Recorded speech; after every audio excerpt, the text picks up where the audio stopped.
ನಾಚಿಕೆ ಮುಳ್ಳಿನ ಎಲೆಗಳನ್ನ ಸೇವಿಸೋದ್ರಿಂದ ಜೀರ್ಣಾಂಗ ವ್ಯವಸ್ಥೆಯು ಬಲಗೊಳ್ಳುತ್ತೆ. ಹಳ್ಳಿಗಳಲ್ಲಿ ಈ ಎಲೆಗಳಿಗೆ ಜೇನುತುಪ್ಪ ಬೆರೆಸಿ ತಿನ್ನುವ ರೂಢಿ ಕೂಡ ಇದೆ. ಇದು ನೋವು ಮತ್ತು ಊತವನ್ನ ಕಡಿಮೆ ಮಾಡಲು ಪರಿಣಾಮಕಾರಿಯಾಗಿದೆ.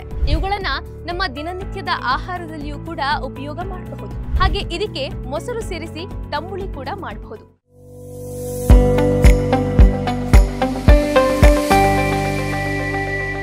ಹಾಯ್ ಹಲೋ, ಡಾಕ್ಟರ್ ಬಾಸ್ಗೆ ಸ್ವಾಗತ. ನಮ್ಮ ಸುತ್ತಮುತ್ತಲ ಪರಿಸರದಲ್ಲಿ ಅದೆಷ್ಟೋ ಸಸ್ಯಗಳು ನಮ್ಮ ಆರೋಗ್ಯಕ್ಕೆ ಹೇಳಲಾಗದಷ್ಟು ಪ್ರಯೋಜನಗಳನ್ನು ನೀಡುತ್ತವೆ.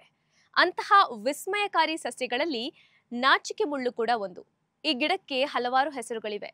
ಮುಟ್ಟಿದರೆ ಮುನಿ, ನಾಚಿಕೆ ಮುಳ್ಳು, ಲಜ್ವಂತಿ, ಮಿಮೋಸಾ, ಹಾಗೆ ಇಂಗ್ಲಿಷ್ನಲ್ಲಿ ಟಚ್ ಮೀ ನಾಟ್ ಪ್ಲಾಂಟ್ ಅಂತಾರೆ.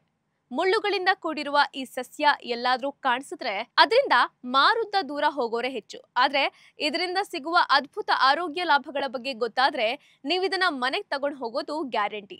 ಸೊ ಇದರ ಔಷಧೀಯ ಗುಣಗಳನ್ನ ಕ್ವಿಕ್ ಆಗಿ ನೋಡೋಣ.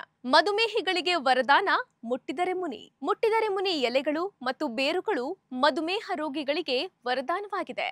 ಇದರ ಎಲೆ ಹಾಗೂ ಬೇರನ್ನ ಒಣಗಿಸಿ ಪುಡಿ ಮಾಡಿ ಪ್ರತಿದಿನ 1 ಗ್ಲಾಸ್ ನೀರಿಗೆ 1 ಚಮಚ ಈ ಪುಡಿಯನ್ನ ಬೆರೆಸಿ ಖಾಲಿ ಹೊಟ್ಟೆಯಲ್ಲಿ ಕುಡಿಯೋದ್ರಿಂದ ಸಕ್ಕರೆ ಕಾಯಿಲೆ ನಿಯಂತ್ರಣದಲ್ಲಿರುತ್ತೆ. ಹಾಗೆ ಪೈಲ್ಸ್ ಅಥವಾ ಮೂಲವ್ಯಾಧಿ ಸಮಸ್ಯೆಯಿಂದ ಬಳಲ್ತಾ ಇರೋರು ಕೂಡ ಈ ರೆಮಿಡಿಯನ್ನ ಫಾಲೋ ಮಾಡಬಹುದು. ಚರ್ಮದ ಕಾಯಿಲೆ ಮತ್ತು ಮೊಡವೆಗೆ ರಾಮಬಾಣ. ನಾಚಿಕೆ ಮುಳ್ಳಿನ ರಸವನ್ನ ಚರ್ಮದ ಮೇಲೆ ಲೇಪಿಸಿದ್ರೆ ತುರಿಕೆ, ಮೊಡವೆಗಳು, ಅಲರ್ಜಿಯಂತಹ ಸಮಸ್ಯೆಗಳಿಂದ ರಕ್ಷಣೆ ಸಿಗುತ್ತೆ. ಇದರ ಆಂಟಿಸೆಪ್ಟಿಕ್ ಗುಣ ಚರ್ಮವನ್ನ ಶುಚಿಗೊಳಿಸಲು ಸಹಾಯಕವಾಗಿರುತ್ತೆ. ಮಹಿಳೆಯರ ಹಲವು ಸಮಸ್ಯೆಗಳಿಗೆ ಇದೇ ಪರಿಹಾರ. ಡೆಲಿವರಿ ಬಳಿಕ ಕೆಲ ಮಹಿಳೆಯರ ದೇಹದ ತೂಕ ಹೆಚ್ಚಾಗುತ್ತೆ.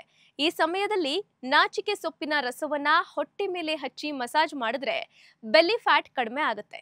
ನಾಚಿಕೆ ಮುಳ್ಳಿನ ಎಲೆ ಕಾಂಡವನ್ನ ಜಜ್ಜಿ ಅದರ ರಸವನ್ನ ಕುದಿಸಿ ಕುಡಿಯೋದ್ರಿಂದ ಮಹಿಳೆಯರಲ್ಲಿ ರಕ್ತಹೀನತೆ ಸಮಸ್ಯೆ ಹಾಗೆ ಮಹಿಳೆಯರ ಮುಟ್ಟಿನ ಸಮಸ್ಯೆಗೆ ಕೂಡ ಪರಿಹಾರ ಸಿಗುತ್ತೆ. ಕಿಡ್ನಿಯಲ್ಲಿನ ಕಲ್ಲು ಕರಗಿಸಲು ಸಹಕಾರಿ. ಇತ್ತೀಚೆಗೆ ಕಿಡ್ನಿ ಸ್ಟೋನ್ ಸಮಸ್ಯೆ ಕೂಡ ಹೆಚ್ಚಾಗಿದೆ. ದೇಹದಲ್ಲಿ ನೀರಿನ ಅಂಶ ಕಡಿಮೆಯಾಗಿ ಕಿಡ್ನಿಯಲ್ಲಿ ಮರಳಿನ ರೀತಿ ಕಲ್ಲುಗಳು ಬೆಳೆದು ಸಹಿಸಲಾರದ ನೋವನ್ನ ನೀಡುತ್ತೆ. ಈ ಸಮಯದಲ್ಲಿ ನಾಚಿಕೆ ಸೊಪ್ಪಿನ ಕಷಾಯವನ್ನ ಮಾಡಿ ಕುಡಿದ್ರೆ ಶೀಘ್ರದಲ್ಲೇ ನೋವು ಕಡಿಮೆಯಾಗುತ್ತೆ. ಕ್ರಮೇಣ ಕಿಡ್ನಿ ಕಲ್ಲುಗಳು ಕೂಡ ಕರಗುತ್ತವೆ. ಇನ್ನು ಪುರುಷರಲ್ಲಿ ಕಾಣಿಸಿಕೊಳ್ಳುವ ಪ್ರಾಸ್ಟೇಟ್ ಗ್ರಂಥಿಯ ಉಬ್ಬುವಿಕೆ ಸಮಸ್ಯೆಗೂ ಕೂಡ ಈ ಸಸ್ಯ ಉಪಯುಕ್ತವಾಗಿದೆ. ಇದರ ಸೊಪ್ಪಿನಿಂದ ಉಂಡೆ ಮಾಡಿ ನಿತ್ಯ ಸೇವಿಸಿದ್ರೆ ಗ್ರಂಥಿಯ ಬೆಳವಣಿಗೆ ಹತೋಟಿಗೆ ಬರುತ್ತೆ. ನಾಚಿಕೆ ಮುಳ್ಳಿನ ಎಲೆಗಳನ್ನ ಸೇವಿಸೋದ್ರಿಂದ ಜೀರ್ಣಾಂಗ ವ್ಯವಸ್ಥೆಯು ಬಲಗೊಳ್ಳುತ್ತೆ. ಇದರ ಎಲೆಗಳು ಮತ್ತು ಬೇರುಗಳು ಗ್ಯಾಸ್, ಅಜೀರ್ಣ ಮತ್ತು ಹೊಟ್ಟೆಯ ಹುಳುಗಳಂತಹ ಸಮಸ್ಯೆಗಳನ್ನ ಹೋಗಲಾಡಿಸಲು ಸಹಾಯ ಮಾಡುವ ಗುಣಗಳನ್ನ ಹೊಂದಿವೆ. ಹಳ್ಳಿಗಳಲ್ಲಿ ಈ ಎಲೆಗಳಿಗೆ ಜೇನುತುಪ್ಪ ಬೆರೆಸಿ ತಿನ್ನುವ ರೂಢಿ ಕೂಡ ಇದೆ. ಇದರಿಂದ ಜೀರ್ಣಾಂಗ ವ್ಯವಸ್ಥೆ ಸುಗಮಗೊಂಡು ಮಲಬದ್ಧತೆ ಸಮಸ್ಯೆ ಕೂಡ ಕಡಿಮೆ ಆಗುತ್ತೆ. ಮುಟ್ಟಿದರೆ ಮುನಿ ಎಲೆಗಳು ಉರಿಯೂತವನ್ನ ಕಡಿಮೆ ಮಾಡುವ ಗುಣಲಕ್ಷಣಗಳನ್ನ ಹೊಂದಿವೆ. ಇದು ನೋವು ಮತ್ತು ಊತವನ್ನ ಕಡಿಮೆ ಮಾಡಲು ಪರಿಣಾಮಕಾರಿಯಾಗಿದೆ.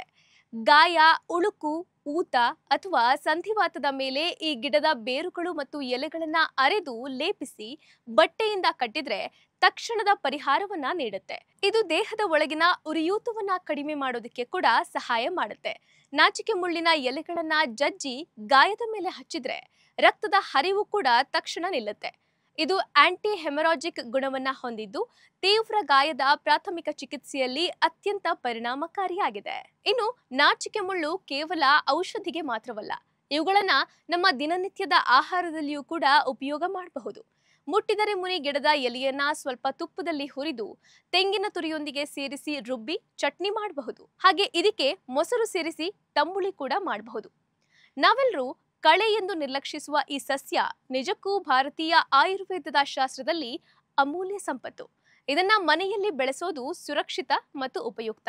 ಒಟ್ಟಾರೆ ನಾಚಿಕೆ ಮುಳ್ಳು ಕೇವಲ ಸಸ್ಯವಲ್ಲ, ಇದು ಆರೋಗ್ಯದ ಸಂಜೀವಿನಿ. ಲೇಟೆಸ್ಟ್ ಹಾಗೂ ಇಂಟ್ರೆಸ್ಟಿಂಗ್ ಸುದ್ದಿಗಳಿಗಾಗಿ ಬಾಸ್ ಟಿವಿ ಕನ್ನಡ ಚಾನೆಲ್ನ ಸಬ್ಸ್ಕ್ರೈಬ್ ಮಾಡಿ. ಹಾಗೆಯೇ ಬೆಲ್ ಐಕಾನ್ ಪ್ರೆಸ್ ಮಾಡಿ.